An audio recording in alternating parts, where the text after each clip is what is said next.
This is Raistlin from Ghost of Gamers. We're at the Home Story Cup, Edition 4. And next to me is EG's Protoss player in control. How are you doing today?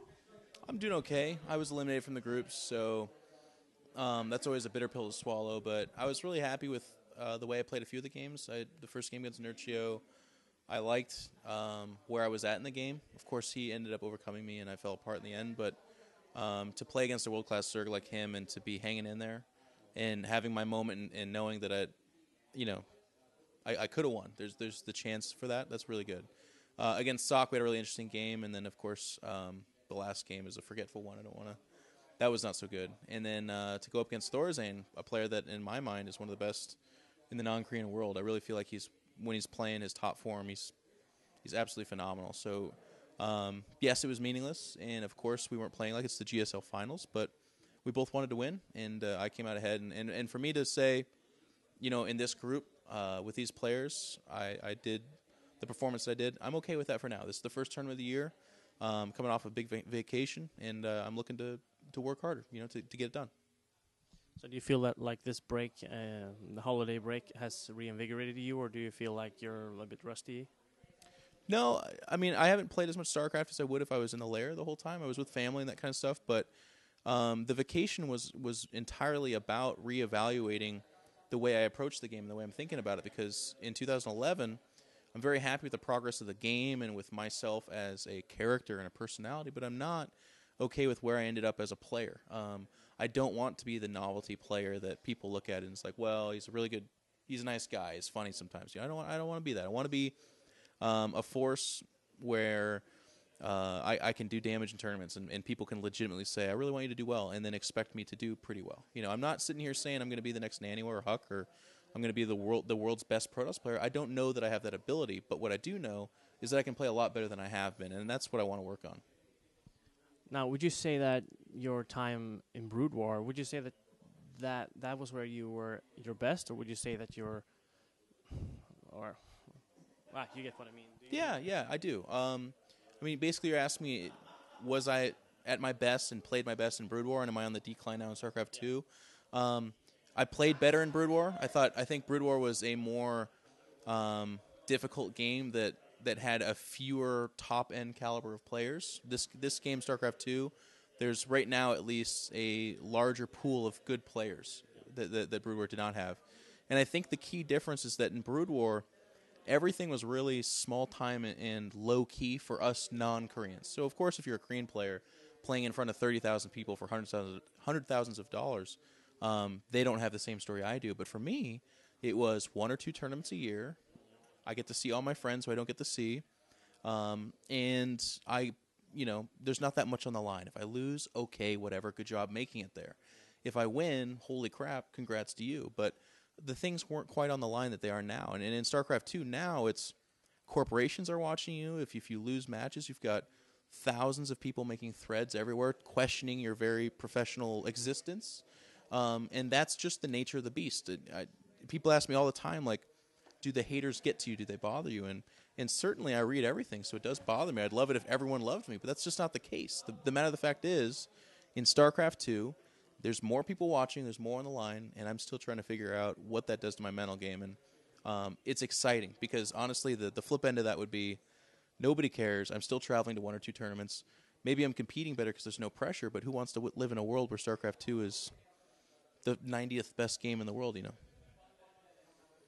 Yeah, so coming into 2012, will you stop doing any sort of casting or shows or anything like? Will you stay on State of the Game?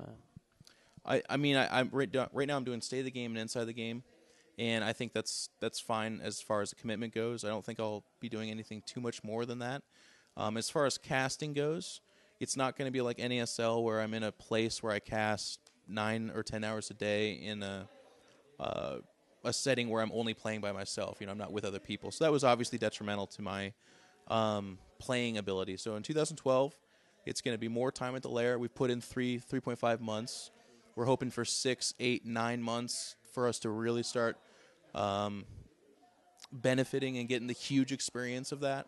I'm always, until I start winning, I'm always reevaluating the way I go about this game. So in the past, people have heard me say I'll do more CGs or I'm going to put in more time. I've put in more time. I've done more CGs, and I'm still not happy with my results. So in 2012, I'm going to be shaking up, doing different things. But the end-all message anyone should ever hear from me is I'm trying as hard as I can, because I am. The only thing that gets to me, the only thing that actually bothers me that people say is, well, he's not really training that hard. Nah, screw that guy. I'm actually training really hard. And if StarCraft were the kind of game where if you put in 10 hours, you are now the 9th best player in your country, then nobody would be playing this game. So it's not that. It's mental stuff. I am working hard, but I'll figure it out.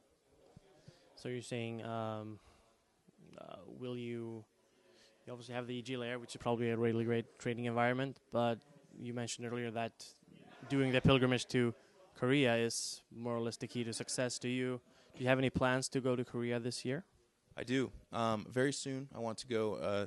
We were talking about January, but it might not work out. So maybe more like February or beyond that. But the idea is I'm going to send myself for a couple of weeks and just do some hardcore training. Artosis has been generous enough to open his house up to me to say you can stay here. If I don't stay with Artosis, then I'll just get a hotel or something like that. But the idea is you have to go to the source if you want to get anywhere near that level. And in the past, I've talked about playing on the Korea ladder, and that is certainly a tremendously beneficial supplement, but it is not a replacement. I cannot just play on the Korea ladder from Arizona because there is a little bit of latency, and it is just ladder. So I do get some customs with Puma and JYP, but if I go to Korea and I sit with JYP in his natural environment, he says, here's what you need to do. Here's what you do. I mean, look no further than Home Story Cup. Like, this is the first tournament I've gotten to meet the guy, and he sat over my shoulder and coached me for 4 games, and then he flipped around and he played 4 games and explained it to me, and my mind almost exploded. I'm like, it's hard to explain, but it's really beneficial. Yeah, as you said, JYP is one of your newest players. How much involved are you and the other teams, the team members, in the recruitment process? I mean, I saw you were really rooting for him in the GSLs even before he was announced as a player. So how does the recruitment process work with EG? I'm actually really, really lucky to be on a team like EG where they know that they have StarCraft II minds on their team, so they actually really go to us. And for me in particular, as the captain, they asked me beforehand and said, here's what we're thinking, what do you think? And I was thrilled. I mean, Puma asked JYP, a good friend of his, to stay up until like 4 a.m. Korean time to train for the NASL Season 2 finals. And JYP said, no problem, I'm there. And he did it. And then this is my first encounter. I'd like to, not to beat a dead horse, but he just seems like a really outgoing, good guy. So I was for it. The team was excited about it. He fit all the slots. And now that we have him, we're really happy about it. And, that's kind of how EG's evolved, is it's become more of like we're all working to further the team in the new direction, and that's pretty exciting. So going back to the Korea, do you feel that do you see going to Korea as something else than just for practice? I mean, coming from a Brood War background, I mean, it must be maybe not nostalgic, but it must be a cool feeling to go from to the source. It really does. I don't know, a sports analogy probably won't reach too many people, but like for me, it's like stepping out into like, the Red Sox or Yankee Stadium. It's the Mecca. It's the place where people take this really serious. It's on TV. It's families talk about their nephews and their sons who are going off to play the game. So for me, who's dedicated, that sounds actually too serious, who has enjoyed 14 years of StarCraft, I couldn't ask for a better place to go. So to be in a position to be able to financially do that for myself because of StarCraft, I have nothing to do but be grateful. Like, how can you possibly be upset about that, So are there any other news coming around for EG? I know you're partnered with Slayers. Anything else on that boat? Just like short-term, look for JYP to learn some PvT. He's going to a house of probably the best Terran players in the whole planet. He knows it's his weakness. He's really excited. As far as EG's related, we have the Masters Cup that we're going to do again in 2012, and it's getting bigger, and we're talking about changing the format a little bit. We'll see how that goes. I don't make those decisions, so somewhere Scott is probably shaking his fist at me for even saying that, but whatever. This is what I do. If I didn't hype something, it wouldn't be an interview with me. And just, 2012, it's going to get bigger. I'm really excited about that. MLG's talking about getting bigger. On the Europe scene, DreamHack has done phenomenally well. IEM, this stuff. Like, I don't know. I'm really happy. So is there anything you would like to say to all the Ghost of Gamers fans and all the readers? Just thank you guys. I know. Yeah, I'll go. Ghost of Gamers sometimes gets kind of forgotten, but it's actually a website I always check out. It's a big StarCraft II European-based website. I really enjoy all you guys. I actually used to be an admin there for a while. I was a replay uploader in Brood War. And just thank you so much. And hopefully 2012 doesn't disappoint everybody, especially in the European scene. Like, it's very easy for Americans, because we have all those shows, to talk about MLG and the American scene and stuff like that and get all excited about it. But I saw DreamHack fill up a freaking sporting, what's it called, auditorium. I'm here in Home Story Cup, and this is probably the most fun I've ever had at a tournament. I am really excited for the European StarCraft II scene, and I hope you guys are too. Sure are. Thanks for your time, man.